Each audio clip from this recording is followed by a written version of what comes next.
Et direction Drancy avec, je vous le disais, la situation particulièrement alarmante dans un lycée de la ville. Au moins 50 élèves contaminés par le Covid depuis le début du mois et certains élèves qui ont aussi perdu un de leurs parents à cause de l'épidémie.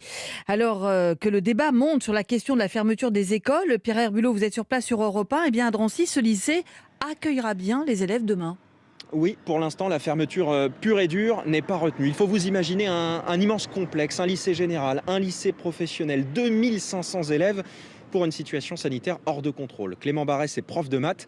Il regrette que l'établissement ne ferme pas et pointe du doigt la responsabilité de l'éducation nationale et donc du gouvernement. On voit aujourd'hui que le protocole sanitaire mis en place par M. Blanquer est très insuffisant et il ne permet pas d'empêcher les contaminations. En réalité, ce protocole sanitaire, il n'est pas appliqué.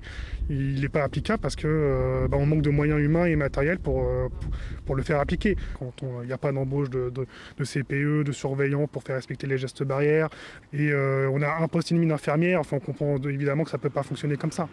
Avec une trentaine de ses confrères, il exerce son droit de retrait, mais de toute façon, il n'aurait pas donné cours demain. Sa classe est fermée puisque l'un de ses élèves est positif au Covid. Les nouvelles comme celle-là s'enchaînent ces dernières heures et ça fait peur aux lycéens et à leurs parents, comme Denis. C'est effectivement inquiétant parce que le matin, effectivement, on est sur la boule au ventre, quoi. Je veux dire, ils partent le matin, est-ce que le soir, ils vont pas rentrer contaminer d'autres? Enfin, nous, on l'a vécu, hein. Malheureusement, pour ce qui est de ma famille, on a été contaminés tous les quatre. Avec des épreuves un peu dures. Donc c'est vrai que oui, c'est l'angoisse permanente. Et pourtant, sa fille va bien prendre le chemin de l'école demain matin, puisqu'à l'heure actuelle, si une quinzaine de classes sont fermées, on le répète, le lycée reste ouvert, ce qui fait demander aux représentants des parents d'élèves une campagne de tests massive dès le début de la semaine.